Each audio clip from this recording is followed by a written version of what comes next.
Dan seperti biasanya saudaraku yang terlihat di layar kaca Anda bahwa saya juga sudah mengundang dua narasumber yang cukup luar biasa pada sore hari ini. Tentunya kedua narasumber ini adalah dari Kejari, Kabupaten Bandar Maria.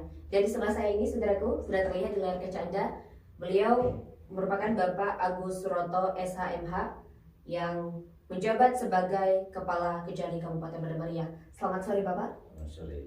Dan kemudian saudaraku narasumber selanjutnya tentunya dari Kasih Datun di Kabupaten Bandar Maria, yaitu ada Bapak Badrun Syah SH. Selamat sore Bapak. Sore. Bagaimana kabarnya Bapak, sehat? Alhamdulillah. Alhamdulillah sehat.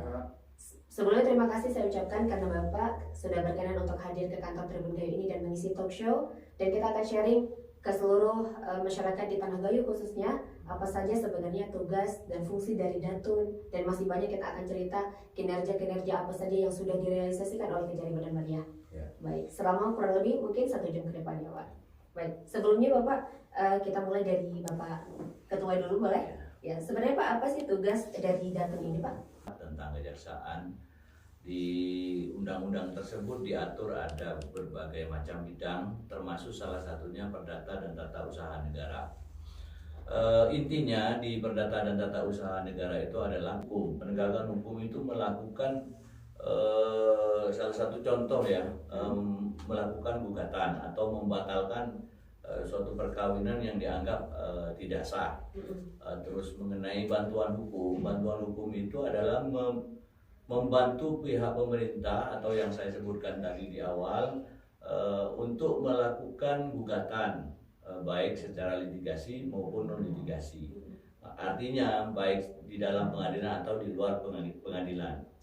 Terus yang ketiga adalah pertimbangan hukum. Pertimbangan hukum ini ada substansinya lagi, yaitu legal opinion, legal assistant, dan legal audit.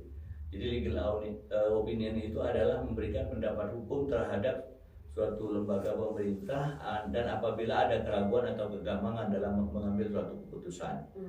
Terus pendampingan ini, legal assistant adalah memberikan dampingan terhadap lembaga pemerintah yang misalkan melakukan kegiatan-kegiatan suatu pekerjaan, didampingi yang sifatnya koordinasi dan konsultasi. Itu mengenai pertimbangan hukum. Dan pelayanan hukum ini adalah untuk masyarakat secara luas. Apabila ada hal-hal yang ingin ditanyakan, misalkan ahli hukum waris atau segala macam, atau ketidaktahuan masyarakat, bisa datang ke kantor jaksa pengacara negara, yaitu di Kejaksaan Negeri Bandar Maria. Dan tindakan hukum lainnya ini adalah melakukan mediasi apabila ada sengketa antara lembaga pemerintah dengan lembaga pemerintah. Misalkan PLN dengan jalan misalkan. Nah, di situ ada perselisihan atau ada benturan kepentingan, kami lah jaksa pengacara negara bisa dimintakan untuk melakukan mediasi. Demikian. Lalu Pak, untuk sejauh ini apa saja yang sudah direalisasikan oleh Kejari Bandar Maria? Yang ada sedang berjalan, yaitu di bantuan hukum, pertimbangan hukum. Kalau pelayanan hukum juga banyak. Jadi di bantuan hukum banyak ada datanya di Kasih Datun dengan pemerintah daerah. Mungkin nanti bisa Kasih Datun jelaskan karena itu masalah teknik di lapangan dan secara langsung Kasih Datun yang melaksanakan pekerjaan tersebut. Oke, baik. Lalu saudaraku kita akan beralih ke, lalu terkait apa saja sebenarnya Bapak subbidang apa saja yang ada di Kejari ini selain dari Datin ini Pak? Datun ya. Kejaksaan mempunyai beberapa bidang tugas. Yang pertama adalah pembinaan yang mengurus tentang internal ke dalam kepegawaian, perkantoran, dan lain sebagainya. Terus yang kedua ada bidang intelijen. Intelijen itu tugasnya mensupport bidang-bidang lain yang mempunyai fungsi penyelidikan, pengamanan, dan penggalangan. Tentunya intelijen justisial, intelijen penegakan hukum. Bagaimana tugas-tugas kawan-kawan ini bisa terselesaikan dengan baik. Nah, inilah fungsi intel untuk menghindari atau mengantisipasi AGHT. Nah, ancaman, gangguan, hambatan, dan tantangan. Terus yang ketiga adalah tindak pidana umum. Tindak pidana umum ini menyangkut perkara-perkara limpahan dari penyidik Polri atau PPNS. Misalkan ya kasus-kasus seperti biasa, pencurian, pencabulan dan lain sebagainya. Itu tindak pidana umum, tugasnya sidang dan menuntut serta melaksanakan putusan pengadilan. Terus ada tindak pidana khusus. Tindak pidana khusus ini adalah melakukan penyidikan tindak pidana korupsi dan bisa menyidangkan tindak pidana korupsi, cuman nanti sidangnya ke Banda Aceh. Memang kalau kasus-kasus korupsi langsung terpusat di Banda Aceh kalau untuk wilayah Aceh. Terus bidang Datun itu sendiri, terus pengawas bidang pengelolaan barang bukti. Pengelolaan barang bukti ini ada kaitannya dengan bidung dan bitsus tadi. Jadi apabila ada barang bukti yang terkait dengan perkara, kasih barang bukti inilah yang mengelola.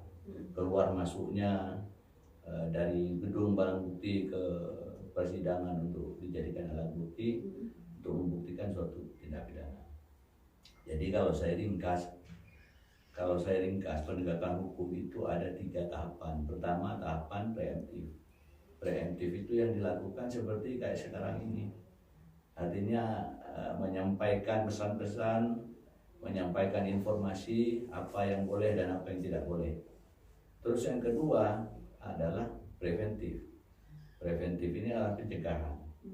Jadi kita mendampingi seperti Datun ini sekarang preventif. Kita mendampingi bagaimana tidak terjadi kesalahan atau tidak terjadi kekeliruan dalam penegakan hukum ini. Terus yang ketiga adalah represif. Represif ini di bidang bitsus itu tadi udah di preemptif, diwanti-wanti, udah dicegah, terus tak mampu lagi represif. Jadi ambil tindakan, melakukan tindakan penyidikan kalau di tindak pidana khusus. Saya rasa itu. Lalu terkait, saya juga meminta sedikit dari Bapak secara ringkas saja Pak, dijelaskan kembali mungkin dari tugas, fungsi, dan tujuan dari Datun ini sendiri.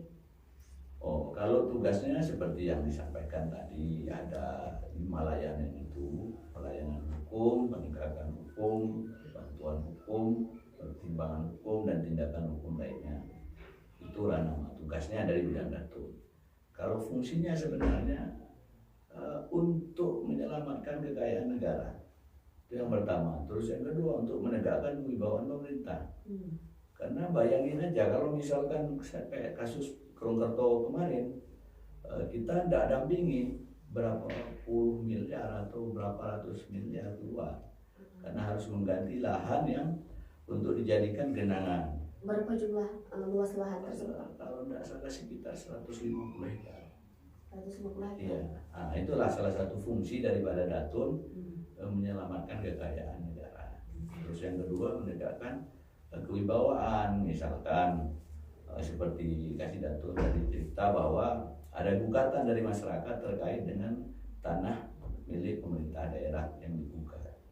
Kalau kita tidak dampingi, sepertinya akan runtuh wibawaan pemerintah tadi. Jadi itu aja ini. Intinya ke situ ya. Iya. Berarti kita bersama masyarakat juga terus saling menjaga. Ya. Tentunya tidak ada yang dirugikan antara pemerintah dengan masyarakat. Kita harus menegakkan aturan, menegakkan hukum. Terus ini Bapak? Dari saya himbau kepada masyarakat di Bumi Meriah, pada khususnya pada umumnya seluruh masyarakat di Indonesia. Marilah kita bersikap, bertingkah laku secara baik, sehingga tidak melakukan tindakan atau pelanggaran hukum. Tapi harapan-harapan saya ke depan bahwa penegakan hukum dibilang berhasil, bukan berarti banyaknya perkara yang diangkat. Namun berapa banyak masyarakat yang sudah mau mentaati peraturan hukum sehingga tidak ada pelanggaran hukum. Saya rasa demikian dari saya. Terima kasih. Terima kasih Bapak Ketua dan Bapak Kasih. Terima kasih atas waktunya. Selama kurang lebih 1 jam kita sudah berdiskusi terkait fungsi atau tugas dan fungsi dari Perdata dan Tata Usaha Negara. Terima kasih, semoga Bapak sehat selalu dan hati-hati di jalan untuk pulang ke Bandar Maria kembali. Baik, insya Allah nanti kedepannya main-main lagi ke kantor Tribun Gayo yang masih sederhana ini, dan kita juga minta bantuan dari Bapak untuk terus mendukung website dan seluruh akun media sosial yang ada di Tribun Gayo. Karena kita tentunya dengan tujuan untuk mengembangkan pariwisata dan kopi Gayo yang ada di sini. Baik, terima kasih saudaraku semuanya atas waktunya untuk sore yang berbahagia ini. Saksikan terus beragam informasi terkini dan menarik lainnya di YouTube Tribun Gayo TV, Facebook Tribun Gayo, Instagram tribungayo.com, dan website tribungayo.com. Saya Intan Mutia, mewakili kru yang bertugas pamit undur diri. Wassalamualaikum warahmatullahi wabarakatuh. Waalaikumsalam.